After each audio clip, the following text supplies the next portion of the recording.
2006년 4월의 어느 이른 아침, 한 노인이 작은 반지하 방 창문을 통해 들어오는 햇살을 바라보고 있어요. 전날 밤 주민센터에서 날아온 한 통의 공문이 그의 손 위에 놓여 있었습니다. 수급 자격이 중지되었습니다라는 단 2줄의 문장이 적힌 그 종이는 그의 한 달 생계를 통째로 흔들어 놓았어요.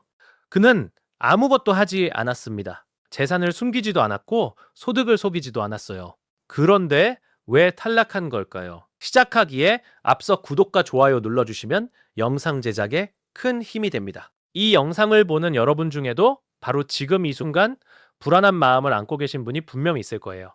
2026년 현재 보건복지부는 4월 6일부터 6월 30일까지 상반기 사회보장급여 정기 확인 조사를 전국 동시에 진행하고 있습니다. 이번 조사에서는 20개 기관으로부터 수집한 68가지 항목의 공적 자료와 411개 금융기관 정보까지 샅샅이 들여다봐요. 국세청 소득자료, 건강보험보수, 월액, 재산세 정보, 국토부 차량 시세까지 거의 모든 것이 연결되어 있는 셈입니다.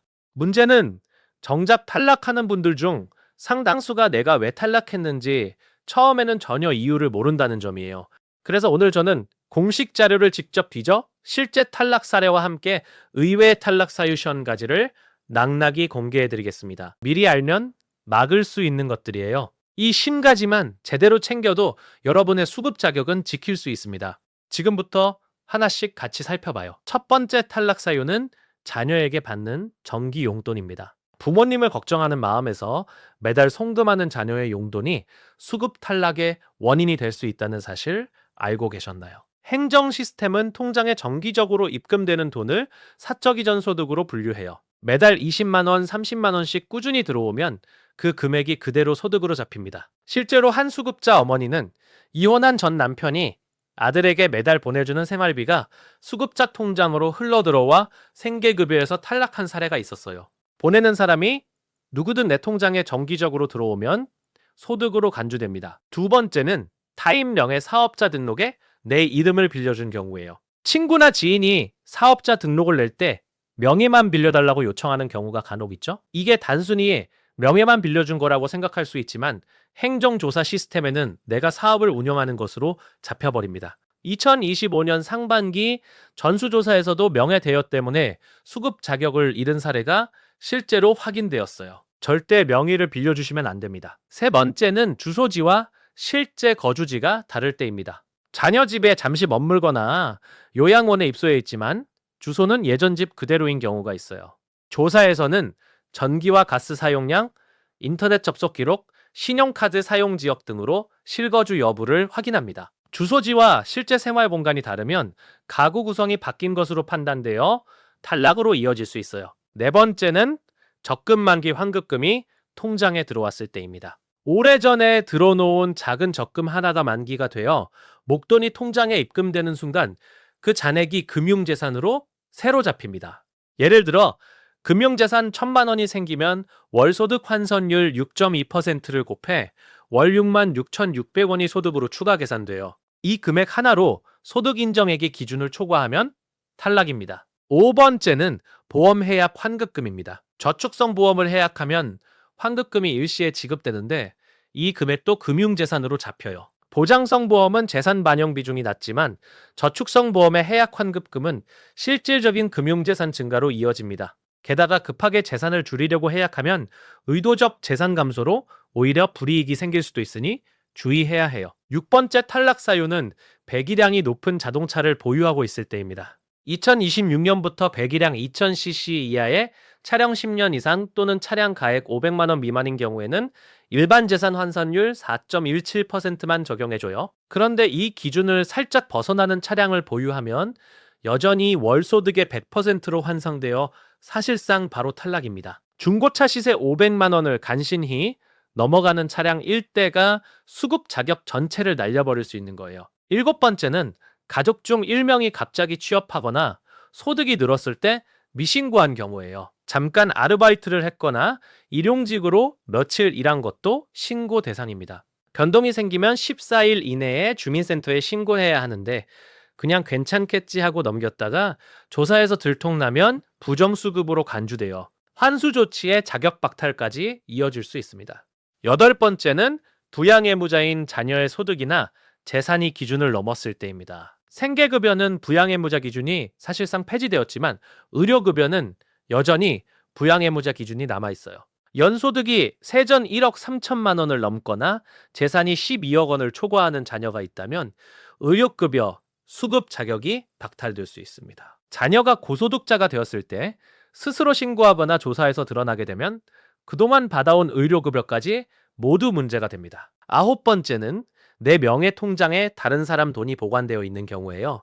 행정조사는 원칙적으로 통장 명의자 기준으로 금융재산을 확인합니다. 설령 그 돈이 내 것이 아니더라도 내 계좌에 들어있는 순간 내 재산으로 잡혀버려요. 친척 돈을 잠시 맡아놓거나 자녀가 급히 돈을 맡겨놓은 경우도 조사 기간에는 치명적입니다. 10번째는 타인 명의 차량을 사실상 내가 사용하고 있는 경우입니다. 자녀 명의 차량이라도 내가 상시적으로 운전하고 사용한다면 조사에서 내 재산으로 환산될 수 있어요. 실거주 조사와 마찬가지로 차량 사용 실터까지 들여다보기 때문에 공용으로 사용한다면 사용 기록과 소명 자료를 미리 준비해 두는 것이 좋습니다. 그렇다면 이런 탈락 사유들이 실제 현장에서는 어떻게 드러날까요? 경기도 수원에 사는 75살 어르신 일부는 딸이 매달 20만 원씩 보내주는 생활비가 사적 이전 소득으로 잡혀서 생계급여에서 탈락 통보를 받았습니다. 본인은 그 돈이 소득인지조차 몰랐다고 해요. 전남 고흥의 한 한부모 가정은 이혼 후 오래된 전 남편 명의 차량을 생계를 위해 계속 쓰고 있었는데 이 차량이 조사에서 실질 사용 차량으로 분류되어 재산 환산에 포함되었습니다. 또 대전의 한 기초수급자는 친구의 부탁으로 사업자 등록 명예를 빌려준 것이 국세청 자료를 통해 사업소득자로 분류되어 탈락한 사례도 있었어요. 이 3가지 사례의 공통점이 뭔지 아시겠어요? 모두 본인은 아무것도 잘못한 게 없다고 생각했다는 겁니다. 모르면 억울하게 당합니다. 하지만 이번 2026년 조사에서는 탈락 통보를 받더라도 무조건 포기하지 마세요. 급여 감소나 자격 중지가 예상되는 수급자에게는 사전 안내문이 발송되고 소명 기회가 주어집니다. 입금된 돈의 출처가 병원비나 임대보증금처럼 정당하고 긴급한 지출이었다면 영수증을 체부세 소명하면 자격이 회복될 수 있어요. 소명 기한은 통보 후 보통 15일 이내이니 통보를 받는 즉시 주민센터 담당 복지사와 면담을 잡아야 합니다. 지방생활보장위원회의 심의를 통해 구제받은 사례도 실제로 많습니다.